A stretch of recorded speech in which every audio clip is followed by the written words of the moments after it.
Bom, vamos começar então falando do Evangelho. Esse Evangelho que é conhecido pela nossa geração. Esse Evangelho que é conhecido pela nossa geração, ele foi definido, moldado, teve seus pontos críticos ali moldados e sua interpretação firmada no ano de 300, vamos fazer conta aqui, pessoal, e 25 depois de Cristo, quando o Concílio de Nicéia se reuniu para definir como seria interpretado o Evangelho, para definir também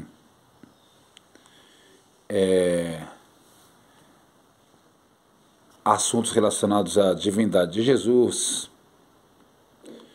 enfim, como seria definido esse Evangelho. Então, esse é o Evangelho que essa geração nossa conhece.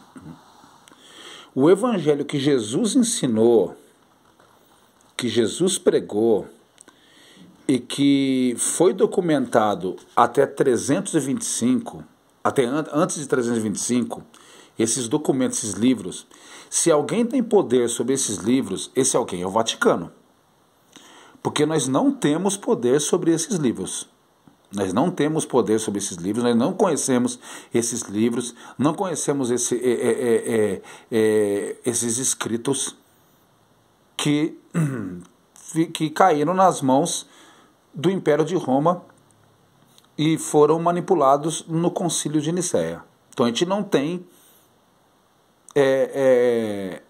acesso a esses livros. Isso é uma realidade e isso é incontestável, pessoal. Incontestável. Então, nós vamos trabalhar com esses números aqui. Aqui está o Evangelho que nossa geração conhece. A nossa geração conhece esse Evangelho. O Evangelho que foi definido, moldado pelo Concílio de Nicéia, Império de Roma, ou seja, Constantino. Aí nós vamos falar agora do Islã. Quando você fala do Islã em redes sociais, as pessoas falam do Hamas. Muitas pessoas, quando eu entro em lives para falar do Islã, pessoas falam, o Hamas, eles matam pessoas, matam crianças, sei que lá o Hamas daqui, Hamas dali, muçulmanos são terroristas. Eles vão e falam do Hamas. Vou até aumentar aqui a letra aqui, que está embaçando um pouco a lente. Hamas. Então, a maioria dos cristãos tem a interpretação de que o islamismo é uma religião terrorista. E aí eles pensam no Hamas, Fatah, no Hezbollah, Estado Islâmico, Al-Qaeda. Eles partem para os wahhabitas. Entendeu? Wahhabitas. Essa interpretação mais radical do Islã. Nem todo wahhabita ele vai ser terrorista, mas todo terrorista ele vai estar ligado aos wahhabitas. Vamos lá então. Então vamos ver o Hamas. Vamos lidar com números. O Hamas surgiu nos anos 80. Olha só que coisa interessante. Anos 80. É um partido político. O Hamas é um partido político. Partido político que luta pela causa palestina, mas lógico que existe violência empregada, corrupção em cima dessa luta do Hamas e muitas coisas que vão contra os ensinamentos do Islã, do judaísmo, do cristianismo e da vontade de Deus mesmo, o misericordioso. Né? Então vamos lá. Anos 80. Quando o Alcorão foi revelado? O Alcorão foi revelado há mais de 1.400 anos atrás. Olha só. Anos 80, nós estamos em 2025. Então quer dizer que foi aproximadamente de 40 a 45 anos atrás. De 40 a 45 anos atrás foi quando surgiu o Hamas, partido político que se apoia no Islã para justificar, para poder ali, legitimar suas ações. legitimar suas manipulações políticas. Isso acontece também com o cristianismo, né? Vamos chegar lá. Beleza, então aqui está o Hamas aqui. E outros partidos políticos também que usam do Islã para legitimar suas ações violentas também surgiram nessa época, alguns perto dos anos 70, mas nenhum surgiu aqui, ó, em 1400, viu? Há 1400 anos, há mais de 1400 anos atrás. Mas a raiz do Islã, ele tem uma raiz. O Islã não é uma modinha. Ah, o Islã é uma modinha. Inventaram uma modinha depois de Jesus e surgiu o Islã. Não, a raiz do Islã é Ismael. Ismael é o filho primogênito de Abraão. Ah, mas foi com a escrava. Foi o primeiro filho, é o sangue de Abraão. Então Ismael está ligado ao sangue de Abraão, o pai da fé. Beleza? Então aqui nós estamos começando a compreender o islamismo. Começando a compreender o Islã, que significa submissão ao Criador. Islamismo significa submissão a Deus. Beleza, então há mais de 1400 anos atrás é revelado o Alcorão, e a raiz do Islã é Ismael, o filho de Abraão, que foi expulso de sua casa com sua mãe, e quando sua mãe percebeu que ele ia morrer, deixou ele a um tiro de flecha para não ver o menino morrendo, e o arcanjo Gabriel falou para ela, tome o menino, mostrou para ela um poço e falou, dele sairá uma grande nação, e ali foi entregue uma promessa sobre os ombros de Ismael. Essa promessa se cumpre exatamente com a revelação do Alcorão e com a presença do islamismo perante a sociedade mundial, porque o Islã não é uma religião da Arábia. A Arábia Saudita nem sequer existia quando o Alcorão foi revelado. O Islã é uma religião que é algo que veio para o mundo. O Alcorão veio para a sociedade, para a humanidade. A maior nação muçulmana do mundo é a Indonésia. A Indonésia, ela é do leste asiático. Ela nem sequer ligada a essa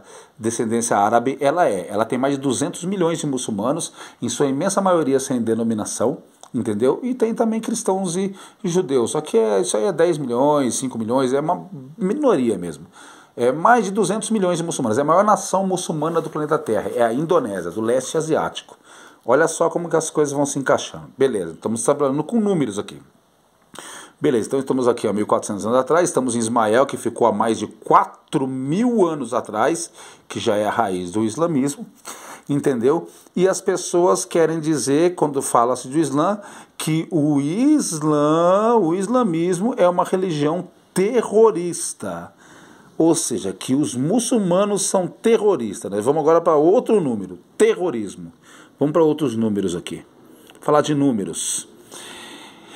No mundo são mais de 2 bilhões, olha aqui, ó, bilhões e 100 milhões de muçulmanos. Olha o número assustador, é assustador.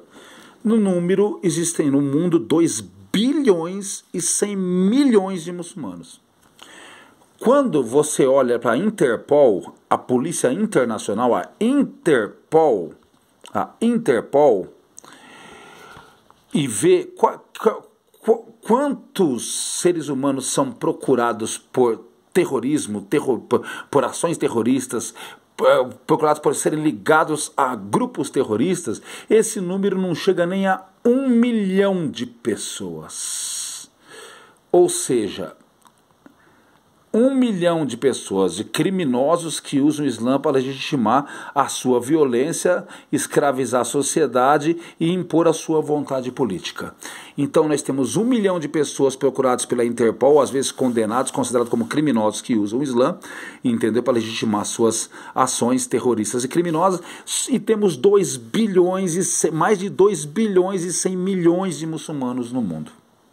Vamos trabalhar com números então, mais números, pessoal. O Islã ele tem 5 pilares. Primeiro, adorar somente a Deus, ao Deus único, o Deus de Abraão, o Criador de todo o universo, o Senhor dos mundos, aonde o Senhor que em toda a face do infinito será Ele Deus. Somente Ele Deus, o Deus único.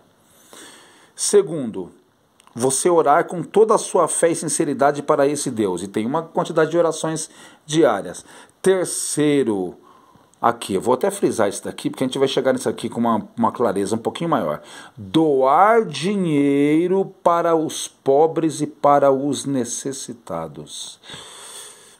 Quarto, você jejuar no mês do Ramadã.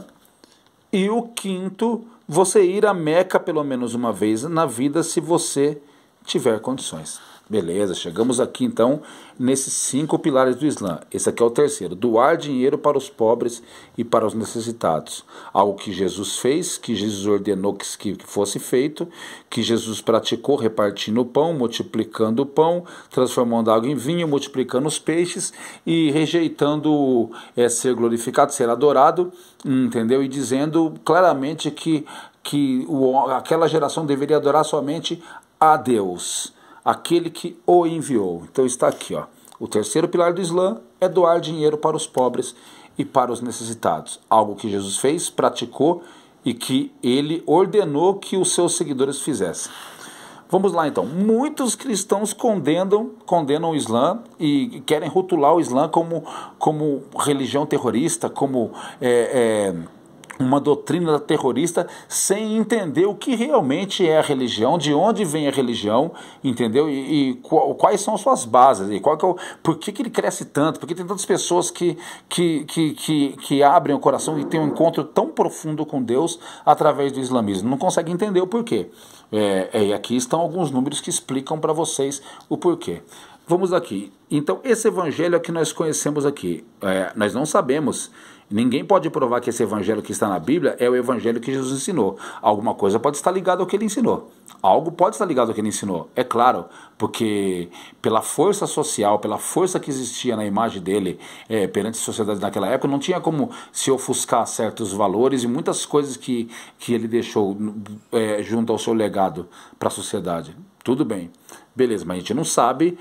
Os textos originais, a gente não tem acesso aos textos originais. As pessoas falam que os muçulmanos não amam Jesus, não acreditam em Jesus e não acreditam no Evangelho. Vou falar aqui de dízimos e ofertas. Dízimos e ofertas. Os dízimos hoje, em sua imensa maioria, eles são feitos para enriquecerem pastores e líderes de igrejas. E isso aí é uma realidade que não tem como negar, cara. Escândalos não faltam em toda a face da Terra. Todo o planeta Terra existem escândalos que mostram que as igrejas, principalmente as protestantes, elas estão mesmo ali firmadas para se arrecadar dinheiro do povo, enganar o povo, arrecadar dinheiro. E aí entra um número também, vamos trabalhar com números, que a gente volta aqui para o terceiro pilar do Islã: doar dinheiro para os pobres e necessitados, algo que Deus ensinou, seus profetas ensinaram, Jesus ensinou. Entendeu? Aí nós vamos aqui. A igreja, ela arrecada na casa de trilhões de dólares por mês. Trilhões de dólares por mês. Se os corruptos, não vou dizer que todos da igreja são corruptos, existem pessoas boas na igreja, mas infelizmente a maioria dos que estão hoje na administração à frente das igrejas, principalmente protestantes, estão corrompidos pela ganância. Isso é pura verdade. Trilhões de dólares. Se a igreja cumprisse esse pilar aqui do Islã, doar dinheiro para os pobres necessitados, e pegasse esses trilhões de dólares e começasse a empregar esses trilhões de dólares em doações de alimentos, medicamentos para os enfermos e construção de habitações e casas para os desabrigados e os aflitos, os abandonados, não haveriam famintos no mundo, porque a igreja arrecada dinheiro para alimentar os pobres e os ricos. Os enfermos poderiam até morrer por suas enfermidades, mas eles teriam socorro e teriam, por falta de medicamento, eles não morreriam. Eles poderiam morrer por complicações, mas por falta de medicamento não morreriam. E não haveriam abandonados pessoas desamparadas no mundo sem moradias, porque o que a igreja arrecada por mês é o suficiente para abraçar todo mundo, porque esse é o amor de Jesus, esse é o legado de Jesus. Esse é o verdadeiro legado de Jesus. Aí as pessoas falam, mas os muçulmanos não acreditam no Evangelho. A pessoa costuma muito falar isso. Os muçulmanos, eles não acreditam no Evangelho. Eu tenho uma coisa que eu acho muito linda aqui no Alcorão, eu quero passar para vocês. Eu vou ler isso aqui para vocês, guarda bem na cabecinha de vocês aí. E quando os anjos disseram, Maria, Deus te anuncia seu verbo, cujo nome será o Messias, Jesus, filho de Maria, nobre neste mundo e no outro. e que se contará entre os próximos de Deus. Falará aos homens ainda no berço, bem como na maturidade, e se contará entre os virtuosos. Perguntou: ó Senhor meu, como poderei ter um filho, se mortal algum jamais me tocou? Disse-lhe o anjo: assim será. Deus cria o que deseja, posto que quando decreta algo, basta dizer seja e é. Ele lhe ensinará o livro. Olha só esse detalhe, pessoal. Ele, Jesus, lhe ensinará o livro, a sabedoria, a Torá e o Evangelho. Vocês estão vendo a palavra Evangelho dentro do Alcorão Sagrado. Aqui, ó, a palavra Torá, o livro dos judeus, que os judeus não praticavam, e ele era judeu. Jesus era judeu. Vocês sabem que Jesus era judeu. E o seu legado foi a preparação para o caminho do Islã. Ele preparou o caminho para o islamismo. Ele preparou o caminho para a obediência, para a obediência aos mandamentos de Deus, para a submissão a Deus. Ele preparou esse caminho. Ele ensinará o livro, a sabedoria, a Torá, porque os judeus não praticavam, não estava no coração dos judeus a Torá, e as boas novas, e o Evangelho. Está aqui, ó, Evangelho. Vocês estão vendo a palavra Evangelho aqui no Alcorão Sagrado? Estão vendo, né? A palavra Evangelho no Alcorão Sagrado. Vocês viram, né? Então, esse dinheiro que é arrecadado pela igreja aqui, quando a igreja ela não faz o que Jesus pediu que os seus seguidores fizessem, não ter duas túnicas, duas capas, ou seja, não se apoderar não gozar do luxo em nome da sua missão, não ter duas capas, doar aos pobres necessitados, abraçar ao próximo com amor. Se a igreja fizesse isso daqui, muitas pessoas deixariam de morrer de fome, por enfermidade, e muitas vezes de frio por não ter um teto para se esconder, entendeu? Da agressão das estações, da agressão da natureza. Então isso significa que quando essas pessoas morrem por essas causas, esses líderes dessas igrejas parcialmente são culpados por essas vidas que se perdem, porque eles estão fazendo em nome de Deus. Se eles estivessem fazendo em nome da política, a política é suja, eles seriam culpados também, mas seria muito menos grave do que você fazer em nome de Deus. Lembrando que o terceiro pilar do Islã é doar dinheiro para os pobres e para os necessitados. Então aqui, quando você olha para esses números aqui, você fala assim, mas a igreja ela não tem obrigação de fazer essas coisas. Quem tem obrigação é o Estado. Negativo, a igreja tem mais obrigação do que o Estado. Ela tem mais obrigação do que o Estado. E tem gente boa dentro da igreja. E tem muitas pessoas que decepcionam muito. O pontífice Papa Francisco faleceu.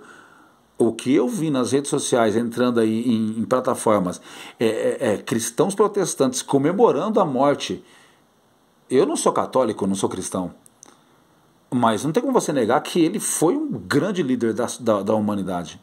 Ele pegou aquela igreja que estava escondida na escuridão e tirou e colocou a cara na poeira, a cara na lama para poder abraçar os pobres.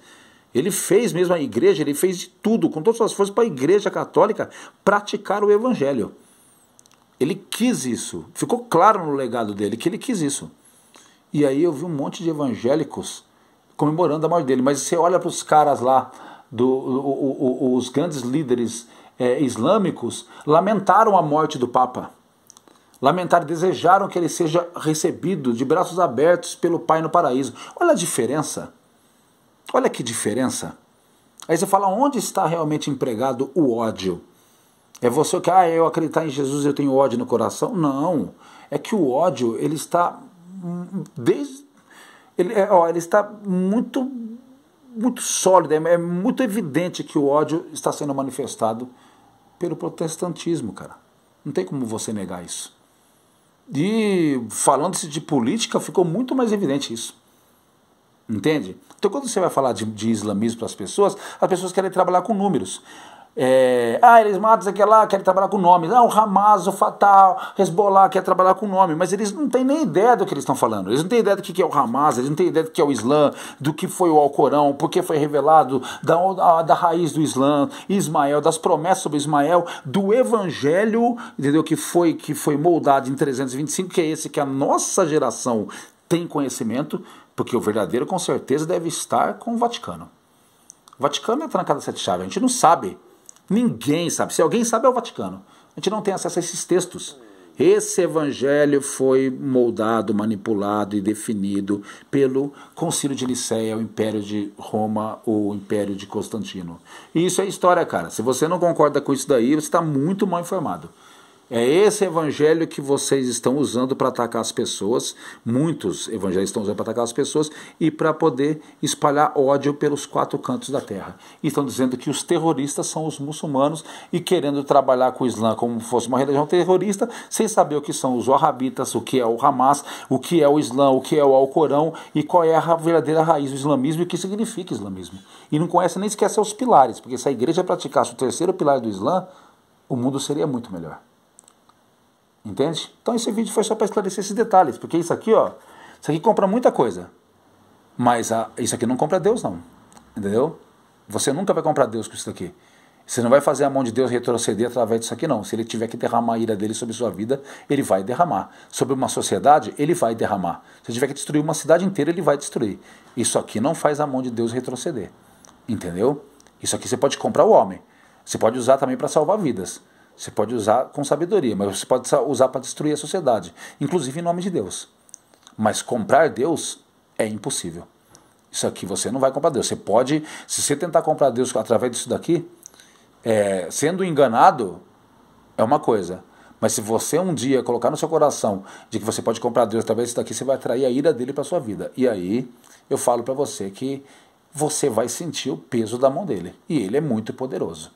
Ele é Deus único, Senhor dos mundos, não há outro além dele, ele é único no seu trono. Se ele estender a mão dele sobre a sua vida, você vai cair com a cara no pó. Você não vai conseguir se levantar. Entendeu? Então esses são os números, pessoal. Para quem gosta de trabalhar com nomes e falar do Islã, e falar de números, esses são os números, espero que seja ficado bem claro para vocês aqui, tá bom? Foi um vídeo bem longo aqui, mas espero que tenha sido assim um pouquinho, sabe?